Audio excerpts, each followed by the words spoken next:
Welcome back to the 49ers Camelot Show. I'm excited to have you, excited to be here, and I'm thrilled to have one of the 49ers Webzone writers, editors, all encompassing the great Brian Renick. Brian, what's up?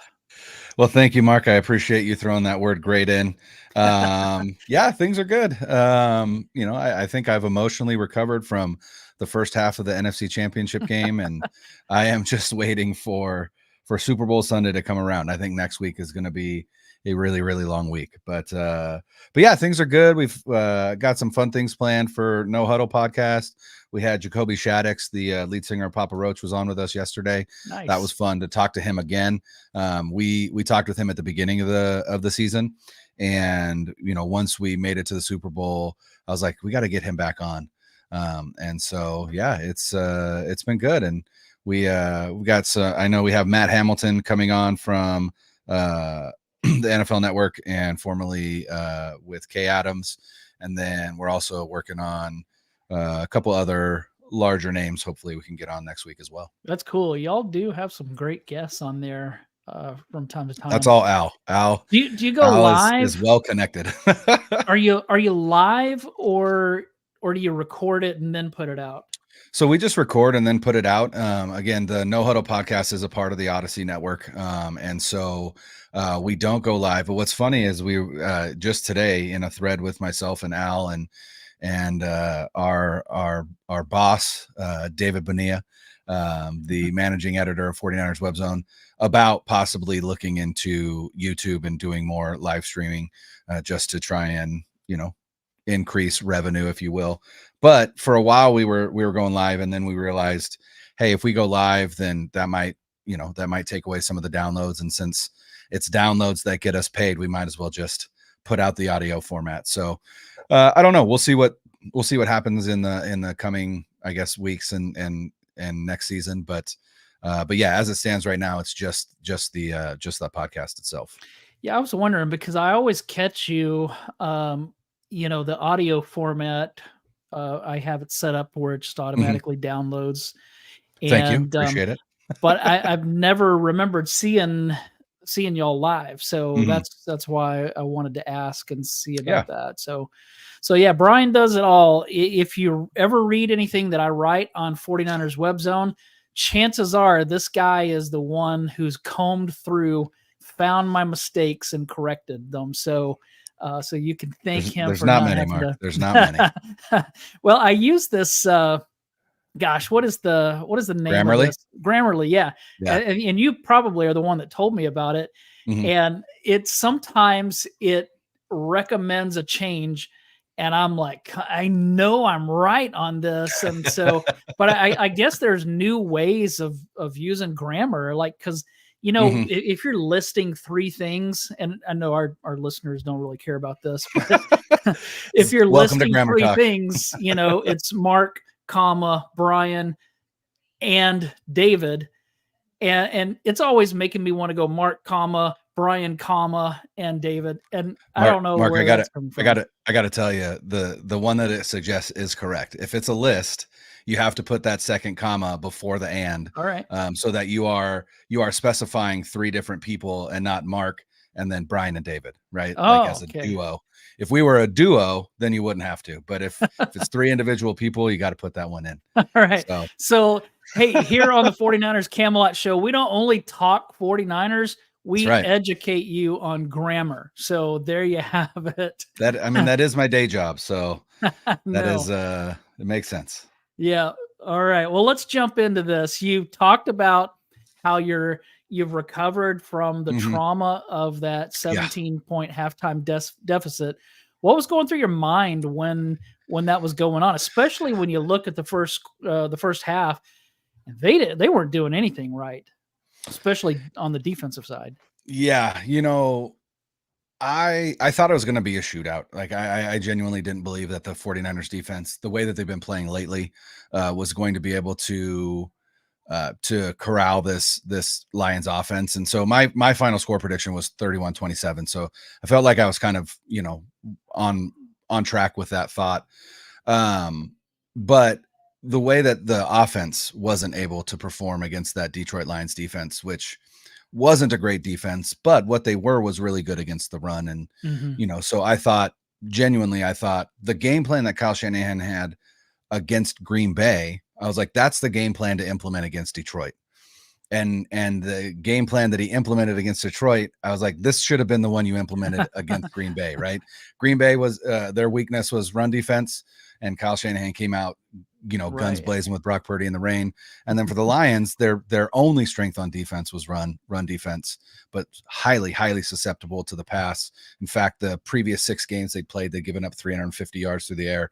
And, Shanahan came in and had a run heavy game plan. And again, it was just like what is happening? And then not only that, but with the defense, I like I said, I expected a shootout, but I didn't expect it to be like just an absolute bloodletting in the first half. So I was pretty frustrated, pretty upset.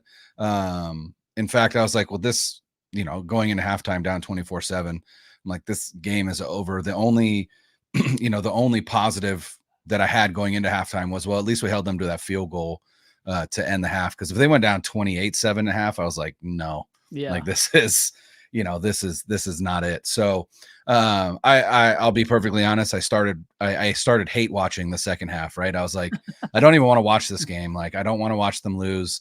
This is, the best team arguably that Kyle Shanahan has had in San Francisco. There's no way that they're going to lose to this Lions team. I can't believe that this is what they put out there. I was questioning their pride. I was, it was, in fact, I tweeted out after the game. I was like, I apologize for my behavior in the first half on the timeline. It wasn't me, but yeah, it was a frustrating experience for sure. Yeah, it was. And it is crazy that, I just wonder if Kyle's mindset starting that game off was want to keep that explosive Lions offense off the field. So we need to run the ball. The Green Bay game. Yeah. I'm with you. I was like, all right, you have a quarterback who can't throw a wet ball in a downpour and you're coming out and throwing the ball. That didn't make any sense to me, but Kyle Shanahan has forgotten more about football than I'll ever know. So certainly. I'm not going to spend too much time questioning him. Although there are times that I'm like, what do you do? Like the coming out of the half against Green Bay when Juwan Jennings ran the ball, and I was going, that's your halftime adjustment. Well, that what I thought was interesting about that is that really pointed to just how Debo reliant the game plan that he went into that game was, right? And we know that if a game plan is Debo heavy and Debo goes out, early in the game, which he did against Green Bay, Kyle has a really hard time adjusting. And obviously that was a play for Debo. But what I thought was interesting was Shanahan said in the post game afterwards. He was like, yeah, I sent that call in and, it's on the wristband. But I forgot to tell Brock, don't call Hezzy, right? Hezzy was like an audible, if you will. And so he audibled to that play based on the coverage that he saw, because Shanahan forgot to tell him, like, hey, don't call Hezzy because it's Juwan Jennings back there, not Debo Samuel. So, but I feel like it goes back also to the Ravens game. Like, I was surprised at the game plan for the Ravens game as well. Again, a team that is really, really good at defending the pass, their only weakness being defending the run. And again, it was almost like, he was trying to come out and prove to everybody that Brock is the guy. Like, I have all the faith in the world in Brock. And I do believe that. I do believe that he has all the faith in the world in Brock. But, I think he let it get to him a little bit. And it was almost like he was just trying to prove something. And so that's my hope going into this is like the Ravens game, the Green Bay game, and now the Lions game is an opportunity for him to go, okay, like, I don't need to prove anything. I need to win the game. And I need to implement the game plan that I think is going to give us the best opportunity to do that. Yeah, I wonder if, when Jimmy Garoppolo was the quarterback, Kyle just he knew the strength of the offense was running the ball. And I just wonder if he now believes that the strength of the offense is throwing the ball, because he does seem to be a little bit, as the season during that 3-game losing streak or at the end of that, one of the things that I wrote was I had looked at every game that the 49ers threw the ball more than they ran the ball, and I think that they were all losses. There could have been one win in there. And so it just seems like the formula for the 49ers is run the ball. And when he's gotten away from that for whatever reason, it hasn't turned out to be, the kind of game that they wanted it to be. So let me ask you this. What do you think is wrong with the 49ers defense? Because that unit has carried this team for years. And right now, they are, I think, the liability on the team. I mean, I'm throwing special teams out just because they're usually terrible. But the offense has passed the defense, in my opinion. Yeah, I mean, the offense was number 1 in the NFL and DVOA this season. So obviously, that is the strength of the team anytime you're number 1. But the defense was still in top 10. And so and then you look at you look at that 3-game losing streak, and you could point to the defense as being part of what contributed to that, especially against Kirk Cousins and especially against the Bengals. The Bengals did whatever they wanted. And then they got to the bye, and then they came out of the bye and they held the Jacksonville Jaguars team to 3 points, right? And then you're like, oh, this defense is back. And then the Christmas Day game happened, and that game was interesting because the Ravens offense wasn't terribly impressive in that game. 49ers defense actually played pretty well. They were just, victims of really poor field position, with all the turnovers and just being on the field way too much. And, that's all about complementary football. But then, Arizona scored almost 30, right? And it was like, well, that game was out of hand, and then they played soft and they came back, and then they held their own against the Commanders, but the Commanders were not very good this year. And then week 18 was basically a preseason game. Yeah. And so really you just got to look at how'd they do against Green Bay. And to be perfectly honest, outside of those plays in which a DB fell down, that defense actually played really, really well. It's just that the Packers were able to take advantage of that situation. Again, DBs falling down, guys running wide open, whatever. But if you actually look at it, they didn't do terrible. And then they ran into a Lions offense that's just really, really good. Like, it's a good offense, and what I appreciated about the defense was, I mean, the tackling was poor, and that's, you can't deny that. But as long as they weren't allowing long touchdowns, like the one to Jamison Williams, on the run, the one to was it Jahmyr Gibbs who had the long run, right, with poor tackling. But if they were bending, right, and then the Lions got into the red zone, they really clamped down. And I think that's one of the strengths of this 49ers defense is their red zone defense. They've been really good. And so I think sometimes we get a little freaked out about, yardage given up between the 20s, when in reality, as long as they keep them out of the end zone, it's a pretty big win. And so I don't know that there's anything wrong with the defense. The one thing that I've been really disappointed in is the defensive line, especially with the amount of resources that they have poured into that position group. They should be having a much bigger impact than they are. And, Bosa got 2 sacks against Jared Goff, and that's awesome. And, Chase Young played better against the run than he did against the Chiefs. Still wasn't great, but he was better. And I just think that for whatever reason, I think there was some miscommunications in the first half, but then they came out in the second half, and, again, they allowed 7 points, and that was it. And that 7 came again at the very end of the game. They were already up 2 scores. I would have liked to keep them out of the end zone, but there were adjustments made. One of the adjustments was one that I called for going into the game, which was, if you notice in the second half, on early downs, you saw Eric Armstead bumped outside to D end, and you had Kinlaw in his place.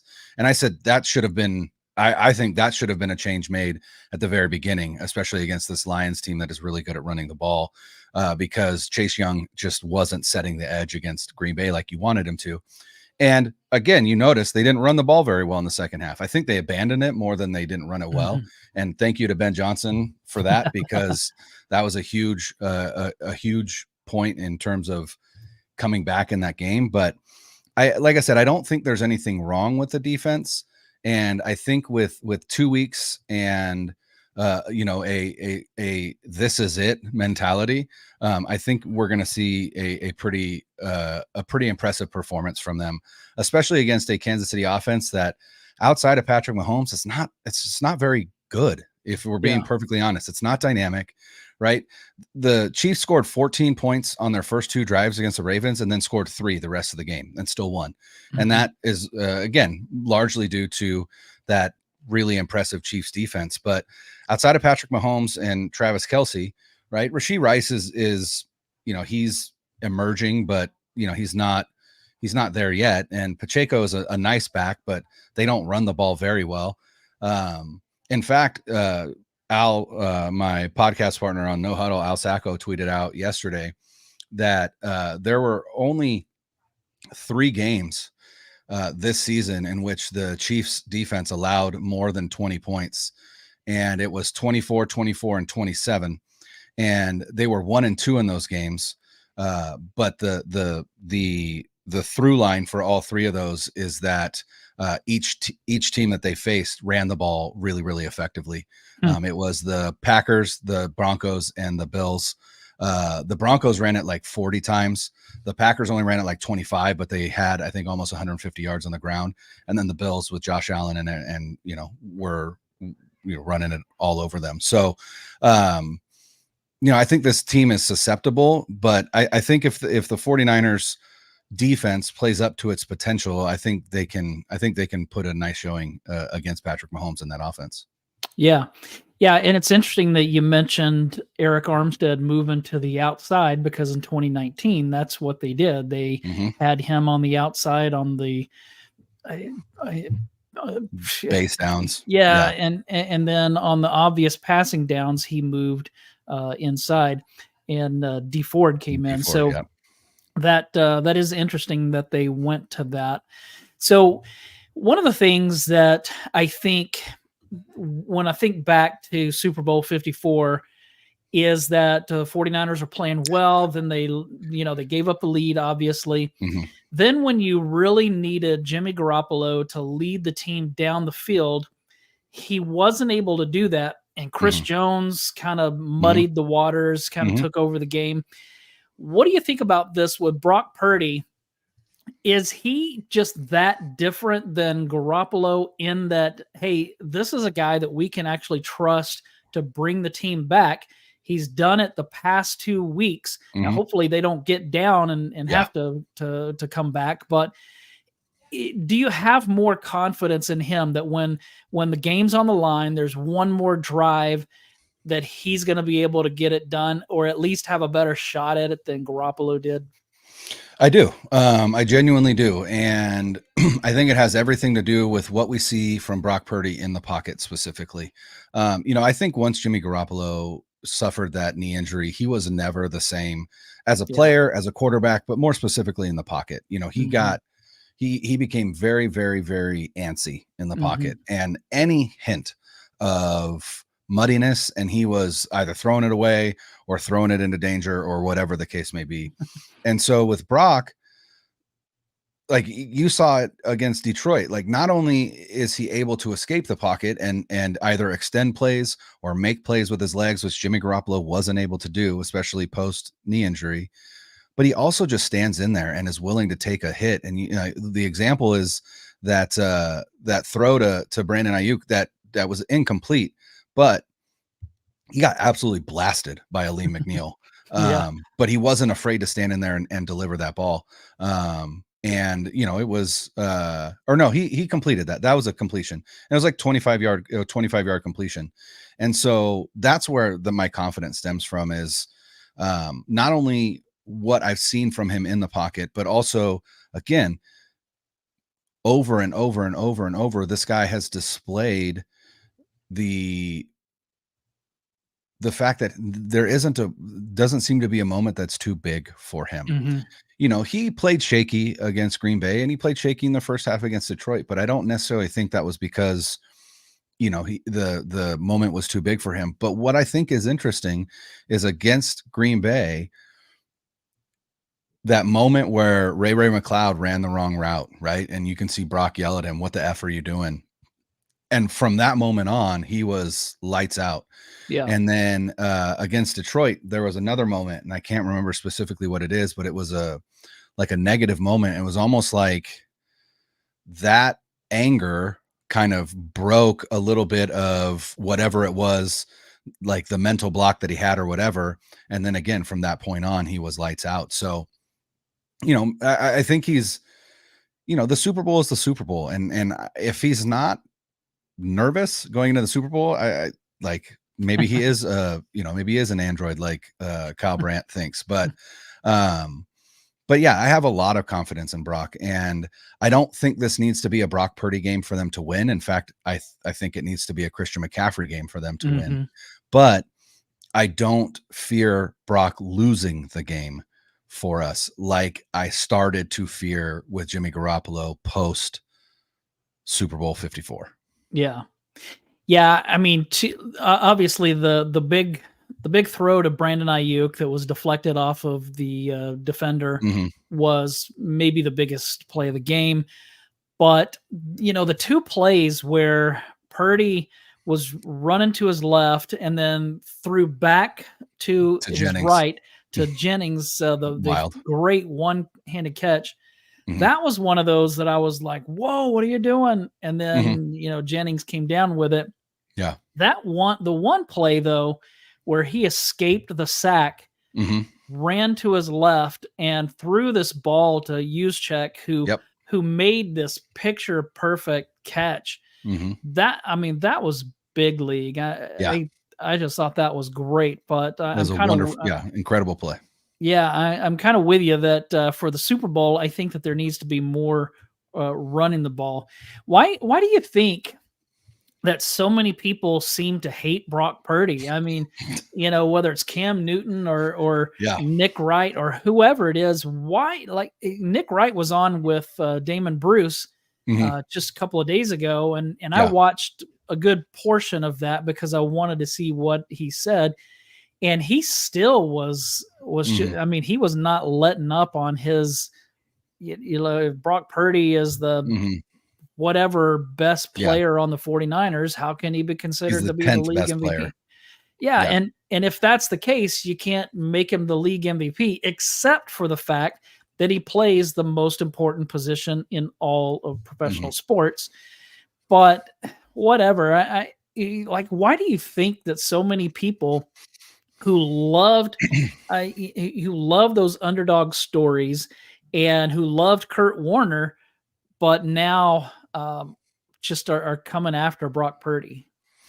I would almost argue that if Kurt Warner came out right now, in the times that we live in, he would probably experience the same thing. And to me, it has everything to do with, the world that we've created with social media, and then how traditional media has evolved based on social media. And really it's all about takes, right? I either have the right take or the wrong take. And I will defend my take to the death, because if my take is wrong, like I lose credibility or whatever the case may be. And I think for people, it's easier to then have a negative take than it is to have a positive take. And to me, it's all about Brock Purdy's success flies in the face of everybody who didn't see the value in him as a player, in the draft process, right? Mm-hmm. And so I think for some people, it's, Brock Purdy is succeeding in the NFL because of a lot of things that you can't necessarily scout for. You can't scout for heart. You can't scout for work ethic. You can't scout for unflappability. You can't scout for these things. And Right.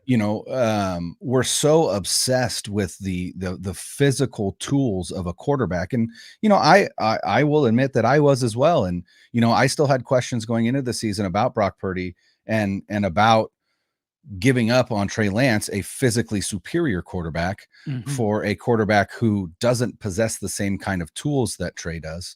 And then obviously there's we sunk so many resources into getting Trey Lance. There's also that remorse there. But and so I think you can't quantify what really at this point makes Brock Purdy good. And that's where people struggle. And so if you can't quantify that, then people think that there's nothing there. It's not him, it's everybody else around him. And so I think the hate just comes from a negative media environment. Mm-hmm. And what I appreciate is every game, right? He loses more and more of those haters. And Mm-hmm. so now it's just a handful that are just really loud, but even people that said negative things about him prior to the Green Bay game and then prior to the Detroit game. Ryan Clark came out and was like, "You know what? I apologize. I was wrong. I was wrong." And it's really difficult for people to admit when they were wrong. And guys like Nick Wright are never going to do it. And guys like Cam Newton are never going to do it. Right. And so be it, right? Let Cam live his life with his dumbass hats that he wears and all of that. And, and I would argue that there's probably some jealousy from Cam Newton as well, because Brock Purdy already has a better postseason record than Cam Newton, right? Mm-hmm. And Yeah. already has performed better in the postseason than Cam Newton, and is more relevant than Cam Newton. And that hurts Cam Newton's feelings. So, I mean, it just is what it is at that point. Yeah, I do agree with you that we just are in this negative media, not just in sports, but in Everywhere. news Yep. everywhere. Negativity Sells. sells for some reason. To me, it's annoying. There are reporters, content creators who are always negative about the 49ers, even this week. That I heard, and I'm not mentioning names, but that annoys me to no end. But I do have to admit that whenever we do our mailbag at 49ers Webzone, when it's a 49ers win, we get a good amount of questions. When it's a 49ers loss, we get more questions that we can use. And a lot of those questions are usually, when is Steve Wilkes going to be fired, or when is Kyle Shanahan going to be fired? Those kinds of things. But let's talk Super Bowl, because I want to know what is it that you're excited about facing the Chiefs, and what is it that you're not excited about facing them? I am excited for the revenge factor. Obviously, I want revenge for 2020. For my fandom, for the fact that the last time this happened and the 49ers lost, we went into a global pandemic. Obviously, if we lose again, who knows? But no, I think for me, what I'm excited about is the revenge factor. And then the other thing I'm excited about is that we are getting a Chiefs team that, while they are in the Super Bowl and they are led by the greatest quarterback of our generation, and working his way towards GOAT status of all time, this is arguably the weakest Chiefs offense that they've had since Patrick Mahomes has been there. And it's almost a flipped script from that 2020 Super Bowl, where the 49ers came in and it was their defense that led the way. And it was their defense that everyone talked about, and was going to be their defense that won for them. And their offense just needed to do enough.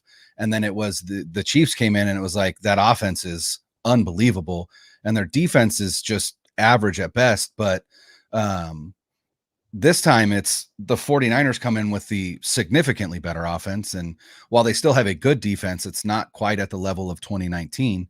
But the Chiefs come in with a really, really good defense and a really good postseason defensive coordinator, I think one of the interesting things about this matchup is that if the Chiefs do win, Steve Spagnuolo will be the only coordinator in NFL history with 4 Super Bowl rings, and I think that's an impressive, an impressive achievement. And it just goes to show how good he really has been. And while he was an abysmal head coach, as a defensive coordinator, I mean, people love to talk about Fangio and everything. I honestly, I don't know why Steve Spagnuolo isn't the guy that everyone talks about, because for 5 years now, he's done significantly more with less.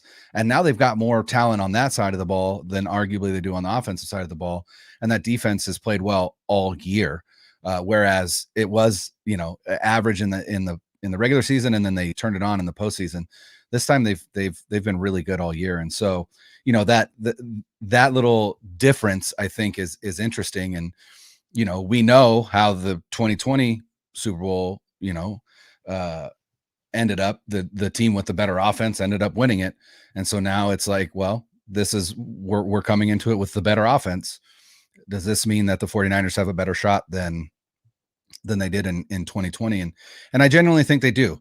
And the other thing that I'm excited about is that I think I think they match up well against the Chiefs, because the Chiefs' biggest weakness on offense is that they can't run the ball consistently. And the 49ers' biggest weakness on defense is that they can't stop the run. And so if you're going against a team that doesn't run it very well, that's less of a concern. And then the vulnerability of the Chiefs defense is their run defense. I said it earlier that the Chiefs have only allowed 20 points, more than 20 points 3 times this season. And each time it was to teams that ran the ball consistently.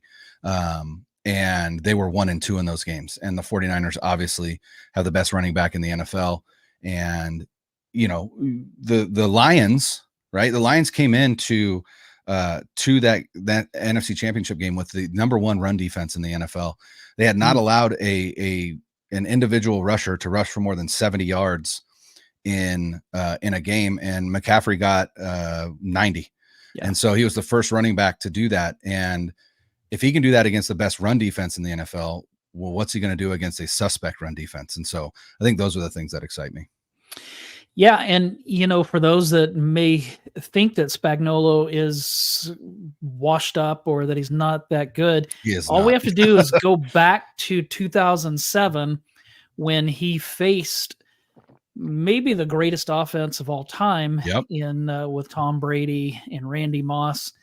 And he did a number on them. Now, he doesn't have the talent on his defense that the Giants had that season, especially up front. Chris Jones.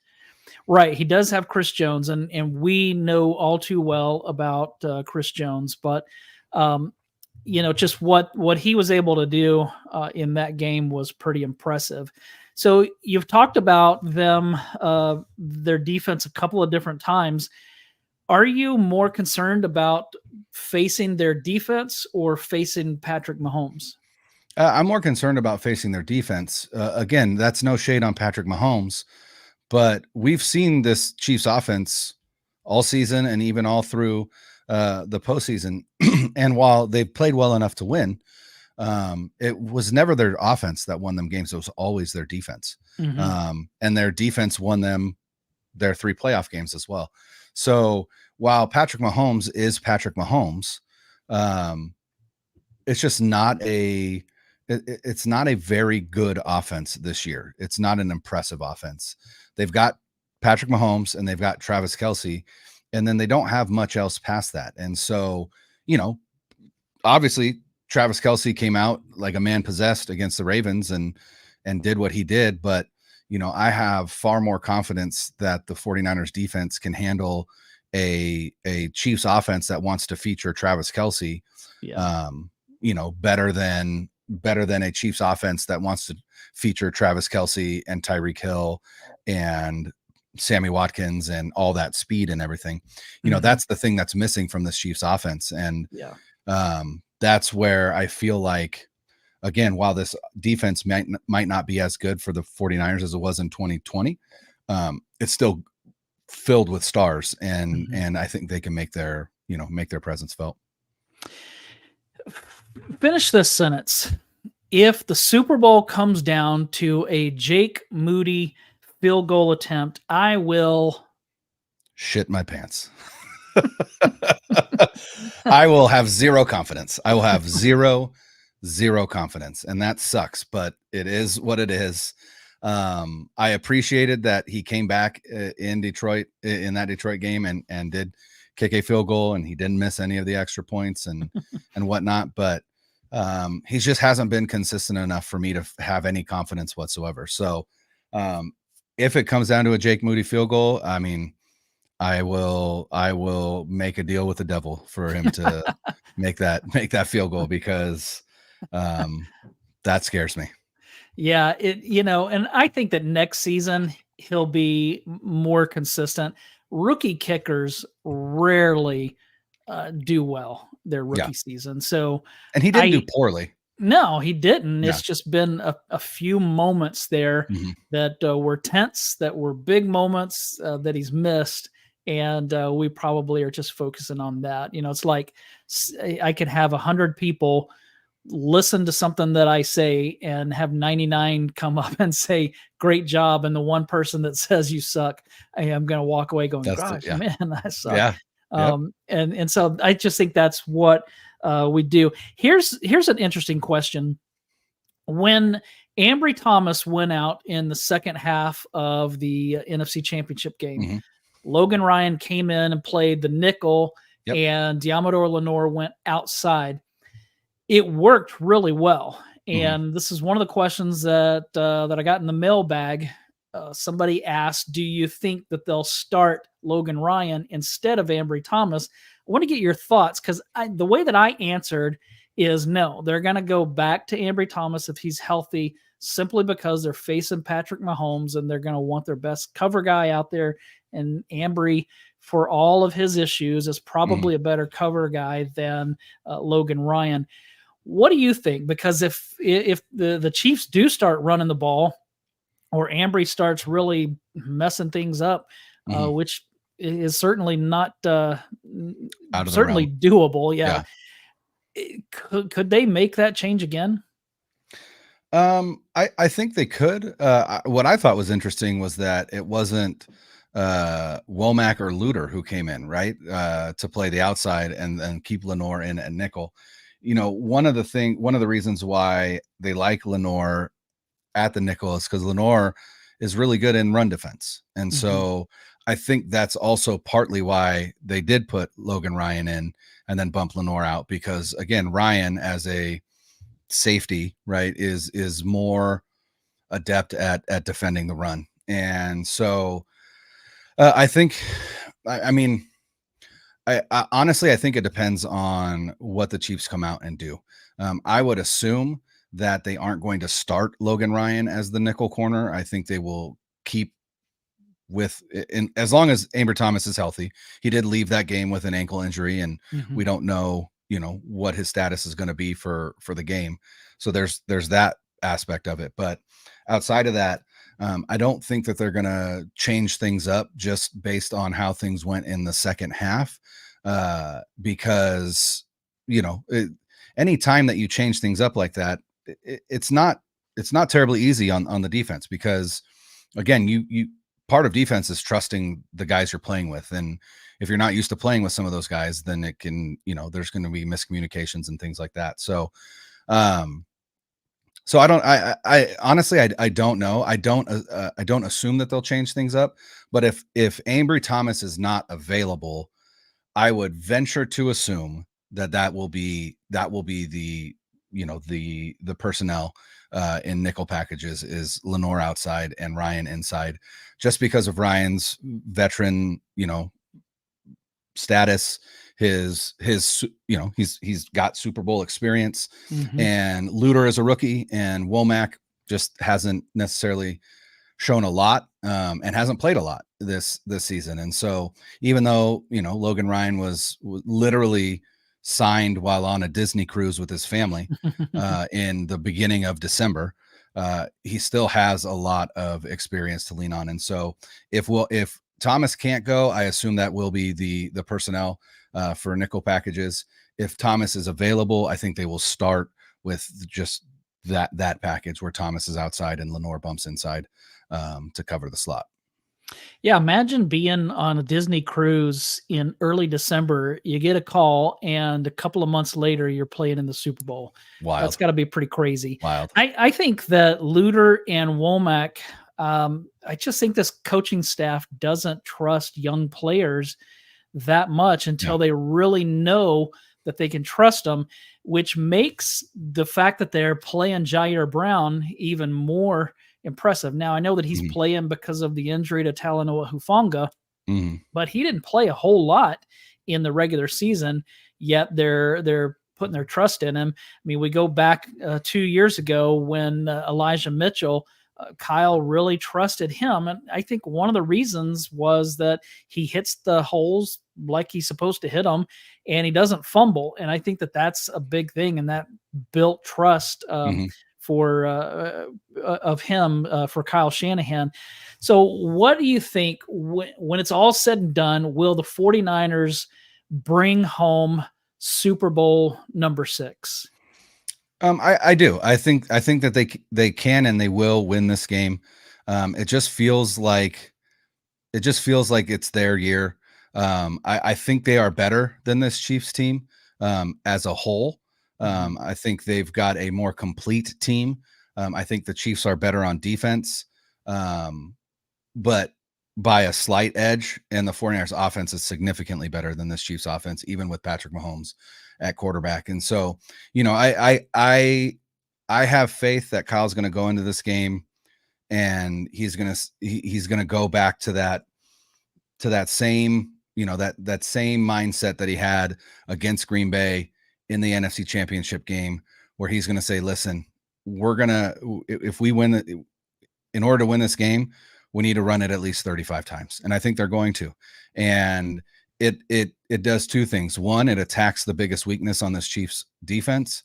And two, it keeps number 15 on the sidelines over there, which the longer you can keep him on the sidelines, the less opportunity he has to beat you. And so, yeah, I think they do pull it out. This is the Chiefs team to do it against. Again, Patrick Mahomes is Patrick Mahomes. I get that, but this offense is not anywhere near what we are used to seeing. And, I think that is the edge that the 49ers have. And that's good because this 49ers defense is not what we're used to seeing either. And so hopefully they can put some pressure on Mahomes, stop that run game, and let their offense do what they do. Brian, thanks so much for joining us. What all do you have? We're seeing on the screen at B Renick 77. Yep. That's where everybody can find you on Twitter. And you guys are doing some things with your podcast as well. What do you have going on? So again, our podcast is the 49ers Webzone No Huddle podcast. You can get that podcast wherever you get your favorite podcasts. Next week on Monday, we have Matt Hamilton from the NFL Network. And we're working on trying to get a couple other guests. We're trying to get one of the 49ers beat writers on. I think we're working with Odyssey on either getting Brian Baldinger or Mark Schlereth on. Then next Thursday, we'll be doing our Super Bowl preview show. So we're just trying to put out as much content as we can in the next week. And again, you can find that, like I said, at 49ers Webzone No Huddle podcast. And then you can follow me on Twitter at BRenick77. I like to think I'm a good follow on there for 49ers and sometimes, some humorous things and whatnot. And then, just if you're looking for 49ers content, 49ers information, you can always visit us at 49erswebzone.com. Yeah, so go check out the 49ers Webzone podcast and everything that we do there. And while you're at it, go check out the 49ers Camelot show and subscribe, do all that stuff. We would appreciate it. Everybody have a good weekend. We will see you back sometime next week. See ya. Go Niners.